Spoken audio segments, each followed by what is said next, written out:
Senior صحافی ارشد شریف کی موت کی تحقیقات کے لیے جی ایچ کیو کا حکومت پاکستان کو خط، انکوائری کمیشن بنانے کی درخواست کی ہے۔ D G I S P R کا یہ کہنا ہے افسوسناک واقعے کی مکمل تحقیقات کروائی جائے۔ لیفٹیننٹ جنرل بابر افتخار کی جانب سے کہا گیا، انہوں نے کہا کہ بدقسمتی سے بہت زیادہ الزام تراشیاں، من گھڑت بے بنیاد الزامات لگائے جا رہے ہیں۔ جی ایچ کیو کی جانب سے حکومت پاکستان سے یہ درخواست کی گئی ہے کہ اس افسوسناک واقعے کی مکمل تحقیقات کرائی جائیں۔ اس کے جو بھی عوامل اور جو بھی محرکات تھے ان کو بھرپور طریقے سے دیکھنے کی ضرورت ہے۔ پرائم منسٹر صاحب نے صدر کینیا کے پریزیڈنٹ سے بھی بات کی۔ حکومت پاکستان اور کینیا کی حکومت مسلسل رابطے میں بھی ہیں اور اس واقعے سے متعلق ڈیٹیلز موصول بھی ہو رہی ہیں، لیکن بہت ضروری ہے کہ اس کی مکمل تحقیقات کی جائے ہائیسٹ لیول پہ۔ آلدو کہ کینیا کی گورنمنٹ نے اور ان کی پولیس نے بڑا واضح طور پہ ایکسیپٹ کیا ہے یہ انسیڈنٹ جو ہوا ہے یہ پولیس کی غلطی تھی، it was a case of mistaken identity, لیکن اس کے ساتھ ساتھ اس کے سرکمسٹانسز کے اوپر بہت سے سوال اٹھے جن کے اوپر ہمارا یہ خیال ہے کہ بہت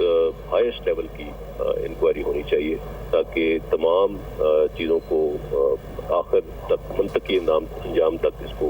لے کے جایا جا سکے۔ جو لوگ مختلف قیاس آرائیاں کر رہے ہیں they can also be put to rest. یہ بہت انفارچونیٹ ہے کہ بدقسمتی سے بہت زیادہ ان چیزوں کے اوپر لوگ الزام تراشیاں کرتے ہیں اور سانے کو جواز بنا کر من گھڑت اور بے بنیاد الزامات لگائے جا رہے ہیں، اور میرے خیال میں ان تمام چیزوں کو ٹیکل کرنے کے لیے ایک تھورو انویسٹیگیشن اور تھورو تحقیق بہت ضروری ہے تاکہ ان سب کو یہ جواب مل سکے۔ میں یہ سمجھتا ہوں کہ یہ تحقیقات صرف انہی سرکمسٹانسز کی نہیں ہونی چاہیے کہ وہاں پہ کیا ہوا، بلکہ ان سرکمسٹانسز کی بھی ہونی چاہیے کہ ارشد شریف صاحب کو پاکستان سے جانا کیوں پڑا، کس نے ان کو مجبور کیا یہاں سے جانے پہ، وہ کیسے گئے، اس دوران کہاں پہ رہے، اور what were the circumstances leading to this incident، یہ سارا کچھ کیسے ہوا، بیکاز ان تمام سٹیجز پہ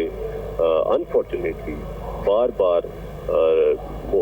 کوئی نہ کوئی جواز بنا کر at the end of the day الزام تراشی شروع کر دی جاتی ہے اور ادارے کی جانب الزام تراشی کی جاتی ہے۔ So this speculation has to come to rest and we have to put it to an end, اور اس کے اوپر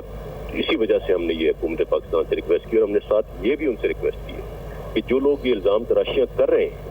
اور جن بغیر کسی ایویڈنس کے من گھڑت الزامات لگا رہے ہیں ان کے خلاف پوری قانونی کارروائی کی جائے۔ دیکھنا یہ ہے کہ اس افسوسناک واقعے کو بنیاد بنا کر کون فائدہ اٹھا رہا ہے، کس کو، who is the beneficiary of this thing, جو یہ اسمیئر کیمپین چلائی جا رہی ہے۔ So this needs to come to an and.